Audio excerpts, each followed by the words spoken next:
জয় হিন্দ, জয় ভারত, জয় ভারত। এখানে একই রকম, অর্থাৎ বলতে গেলে প্রায় একই রকমের দুটো সেন্টেন্স বা বাক্য রয়েছে।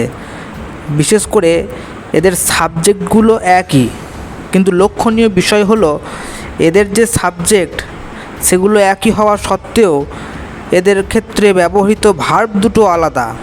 একটার ক্ষেত্রে প্লুরাল ভার্ব আর একটার ক্ষেত্রে সিঙ্গুলার ভার্ব ব্যবহার করা হয়েছে। কিন্তু কেন এরকম হলো?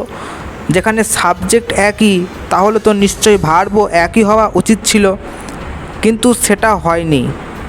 তার কারণ ভালো করে লক্ষ্য করলে দেখা যাবে প্রথম সেন্টেন্সে বলা আছে bread and butter are available at his shop.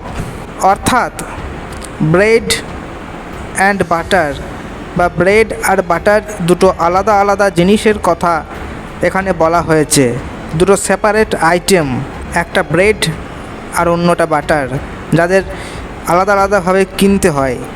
তাই স্বাভাবিক নিয়ম অনুসারে যদি একাধিক সাবজেক্ট অর্থাৎ প্লুরাল সাবজেক্ট হিসেবে থাকে, তাহলে ভার্বও প্লুরাল হয়।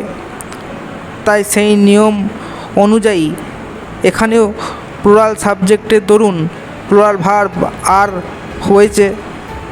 কিন্তু উল্লেখযোগ্য হলো পরের দ্বিতীয় বাক্যটিতে সাবজেক্ট একই, এখানেও ব্রেড অ্যান্ড বাটার রয়েছে।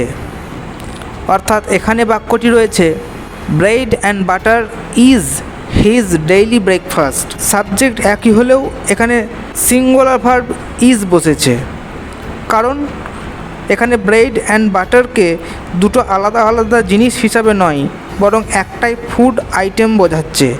অর্থাৎ একটাই খাবারের জিনিসের নাম বোঝাচ্ছে, একটা সিঙ্গেল ফুড আইটেমের কথা বলা হচ্ছে। কারণ ব্রেড আর বাটারকেও আলাদা আলাদাভাবে খায় না, ব্রেডের ওপর বাটার লাগিয়ে তারপর একসাথে খাওয়া হয়। তাই সিঙ্গুলার সেন্স দিচ্ছে, তাই সিঙ্গুলার ভার্ব হয়েছে। এরকম আরও একটা উদাহরণ দিলে বিষয়টা পুরোপুরি পরিষ্কার হবে।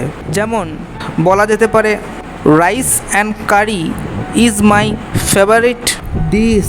এখানে রাইস অ্যান্ড কারির পর ইজ বসেছে সিঙ্গুলার ভার্ব, কারণ রাইস আর কারি একসাথে খাওয়া হয়, সিঙ্গুলার সেন্স দিচ্ছে।